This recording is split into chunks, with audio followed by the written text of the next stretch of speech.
Given that cotangent of theta equals 2/3 and cosine is positive, determine the cosine of theta. Write the exact answer and do not round. Alright, so first of all, like I have said before, whenever we have an equation or an expression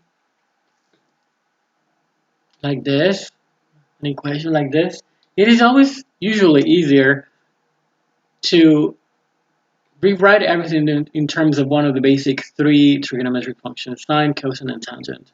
Those functions are typically just easier to deal with or to work with. So the first thing I'm going to do then is going to be to rewrite this equation slightly by changing everything either in terms of sines, cosines, or tangent. And I'm going to choose to write it in terms of tangent. So first of all then, cotangent of theta equals 2/3 is the same thing as 1 over tangent of theta equals 2/3. And then you can flip both sides of the equation. So flip both sides, or in other words, find the reciprocal of both sides, and you're going to get then that tangent of theta equals 3/2. And that is easier to work with than cotangent. Alright, now given this information, we're looking for the cosine. Okay, we're looking for the cosine. There's two ways of doing this problem. I'm going to choose one and do it, but there's two ways. One way would be to use a Pythagorean trigonometric equation. In this case, the one involving tangent. So 1 plus tangent squared equals secant squared. So use that equation, and then you'll be able to find secant squared. And then taking the square root, you'll be able to find secant. But secant is a reciprocal of cosine, and there you go. So you would just take the reciprocal of the secant and you would get the cosine. The other way is drawing a triangle, which is the way I'm going to do it now. So if I'm going to draw a triangle, I need to think of this tangent in this equation in terms of SOHCAHTOA. So tangent is opposite over adjacent. SOHCAHTOA. Alright, then that means now with this information, I can draw a triangle here.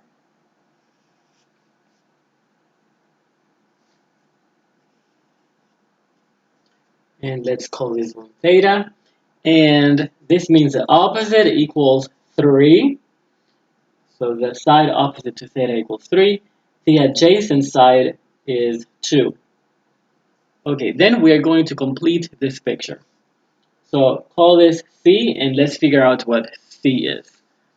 To figure out what C is, you just use the Pythagorean theorem. So hypotenuse squared equals 2 squared plus 3 squared. Hypotenuse squared equals 4 plus 9. 4 plus 9 equals 13. And then taking square root on both sides, you're supposed to put here plus or minus, but since this refers to the side of a triangle, it cannot be negative. So I'm not going to put the negative. This is going to be positive. Okay, so square root of 13. That's what this measures.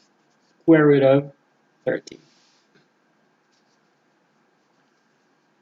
Okay, now from this picture, we can answer the question.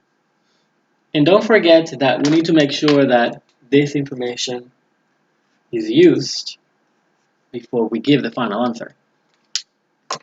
Okay, we're looking for the cosine. Look at this picture and write down what is the cosine. So from this picture, so that means the cosine, is going to be adjacent over hypotenuse. Okay, and before I say that's my final answer, I have to make sure that it matches this piece of information. Cosine is positive. Yes, I got positive. If he had said cosine is negative, then you just slap on the negative, because that means it's just that the angle would be in another quadrant other than the first quadrant or the second one in this case. Cosine is positive in the first two quadrants. Okay, so that's it.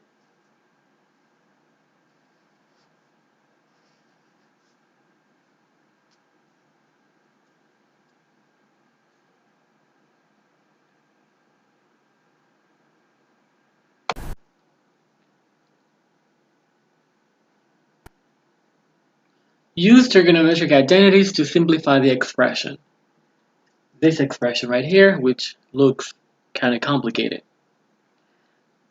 Okay, one of the things that I have told you to remember is to, when simplifying trigonometric expressions, is to try always, I mean, it usually helps some to try to bring everything back down to basics. Everything either in terms of sine, cosine, or tangent. One of the basic three trigonometric functions. That usually helps a lot. And the other thing is, if you ever see trigonometric functions that are being squared and added or subtracted from one, then that is also a flag for you to remember about the Pythagorean trigonometric identities. In this case, because there's a bunch of multiplication going on here, I'm going to multiply this out and then I'm going to try to change everything back in terms of the basic trig function, sine, cosine, or tangent. Okay, so let's start. Foil this first of all. So if I foil this, I'm going to get cotangent times tangent.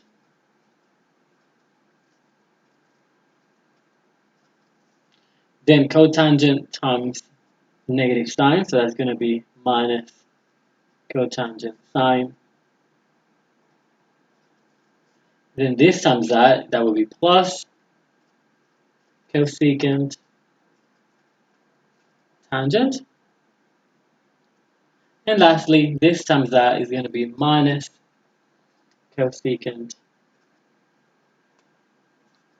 sine.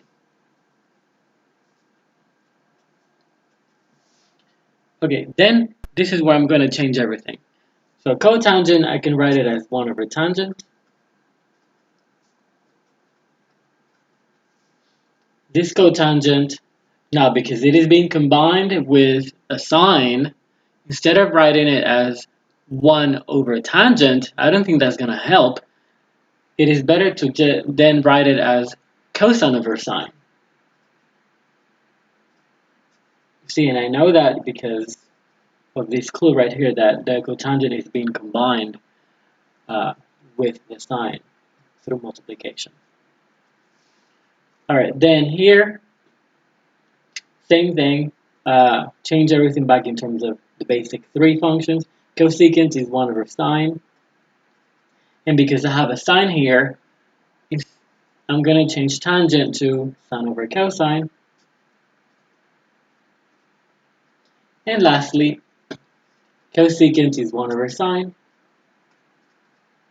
And then you have that times sine. And now see that there's cancellation going on. Those two cancel.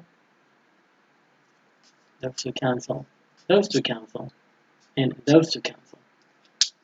What do you get? Here you would get 1 minus cosine plus here what survived is 1 over cosine. And here you have these two cancel, everything cancels, so you get minus 1.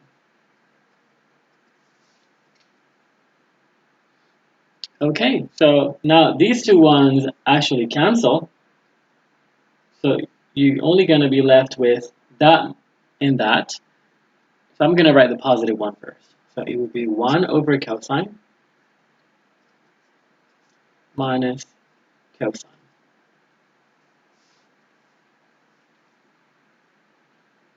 Alright, and now simplifying this, This is actually secant, so this is the same as secant minus cosine.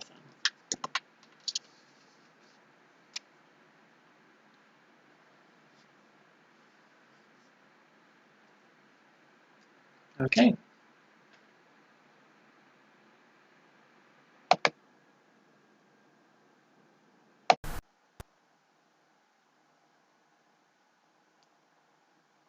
Cofunction identities. This problem says rewrite cotangent of 11 pi over 3 in terms of an appropriate cofunction. Okay, for this, you have to remember that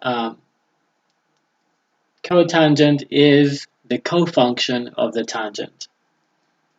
Okay, cotangent is the cofunction of the tangent. And, well, we're not going to need it in this problem, but cosine is the cofunction of sine. And cosecant is the cofunction of the secant. And what that means is that these pairs of functions are related by a certain identity, which in the case of the cotangent is going to look like this. Cotangent of 11 pi over 3. You can pass from a cofunction or from a function to its cofunction by passing to the complement. So that means this is going to become like a tangent. I can pass to the tangent by just passing to the complement. So I would write pi over 2 minus 11 pi over 3. If this was in terms of degrees, then it would be 90 minus whatever the angle is. Okay, so now we're just going to simplify this, and that's going to be our final answer.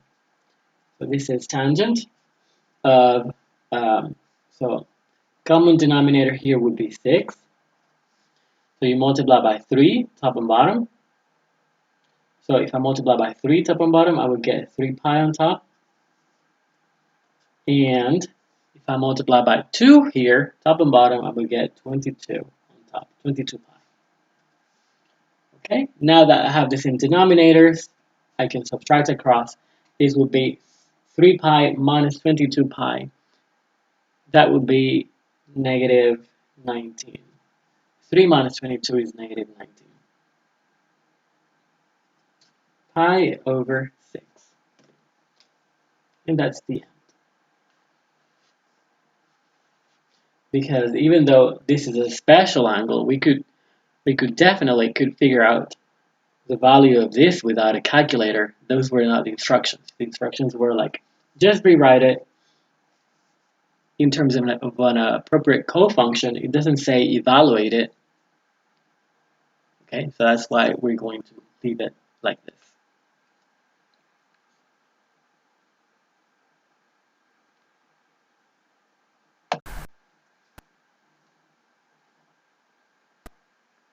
Determine the amplitude, period, and phase shift of the following trigonometric function. Okay, this is a simple problem where all you have to do is use the basic formulas for each of these. First thing we have is the amplitude. That is the absolute value of A. Okay, and remember that sinusoidal function is usually going to have this form, is always going to have this form. This is standard form. Okay, this could be a cosine or it could be a tangent. It is only called sinusoidal when the trig function being transformed is either sine or cosine. But okay, that's the basic formula. In our problem, the A is then negative 4/5, so this would be absolute value of negative 4/5, which is 4/5. Okay, moving on to the next one, the period. The formula for the period is the original period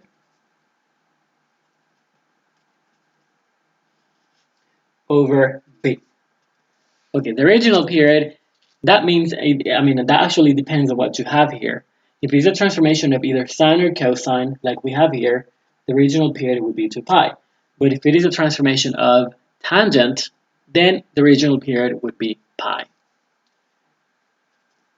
Okay, so in our problem, then the answer would be 2 pi over b. The b is 3, so this would be 2 pi over 3. And lastly, the phase shift.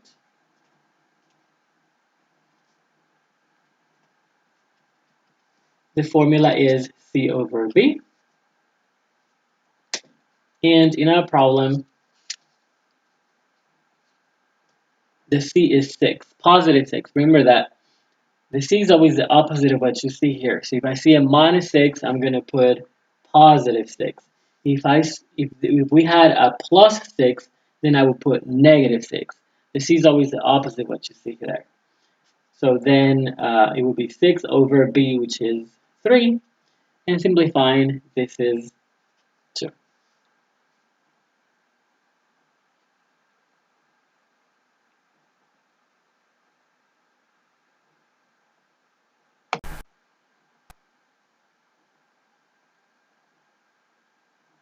Write the expression sine of tangent inverse of x as an algebraic expression in x, where x is positive.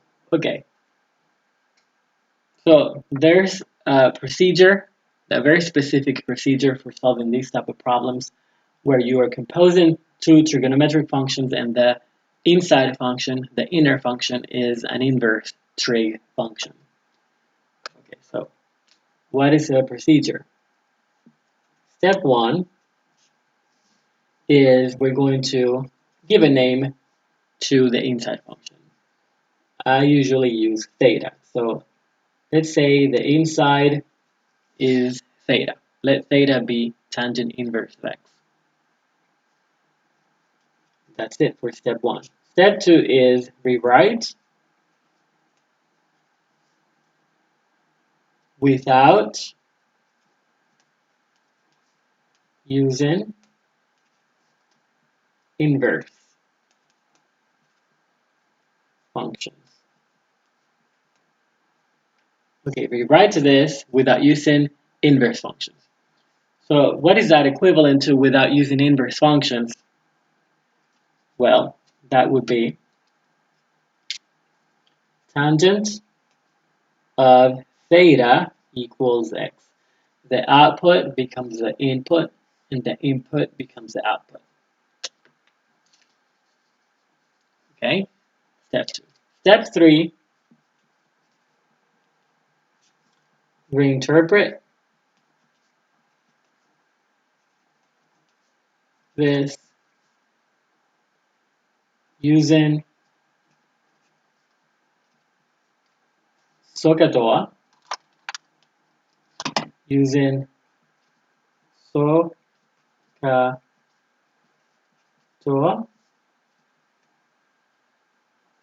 and draw a right triangle.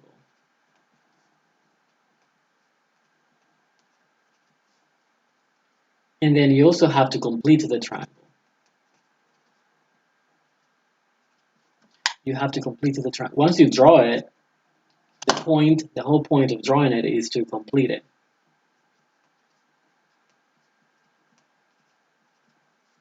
Okay, so we have tangent of theta equals x.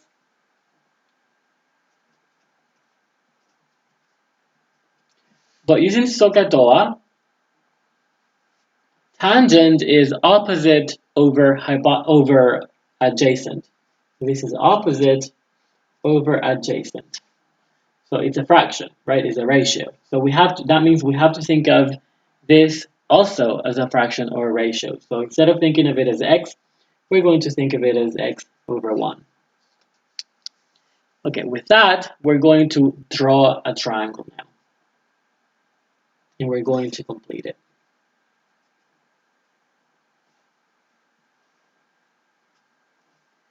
Okay. So let's suppose this is theta. Tangent of theta equals x over 1. The opposite side of my angle is x, so that means this is x. And the adjacent side is 1, so that's 1. And now we have to complete the triangle by figuring out what is this. So let's call it C. Let's figure out what that is. Okay, using the Pythagorean identity, the Pythagorean theorem, I should say, we would get hypotenuse squared, C squared equals 1 squared plus x squared, right? The sides squared and added together. So then, taking square root on both sides, C will be plus or minus, but because this is a side of a triangle, we don't use the minus, just the plus. So positive square root of this. 1 squared equals 1, and then we have that.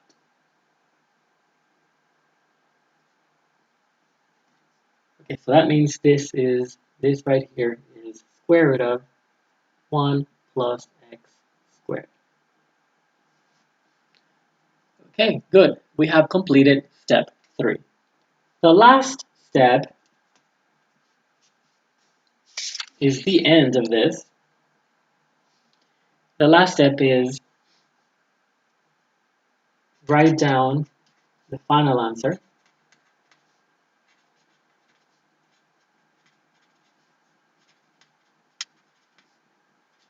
from the picture.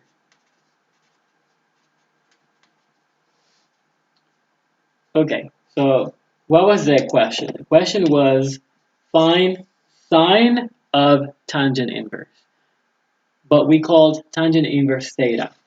Okay, the question was find sine of tangent inverse of x, but we called tangent inverse of x theta. So the question is, what is sine of theta? So from the picture, what is sine of theta? Well, SOHCAHTOA tells me that sine is the opposite, so opposite over hypotenuse. So this will be opposite over hypotenuse.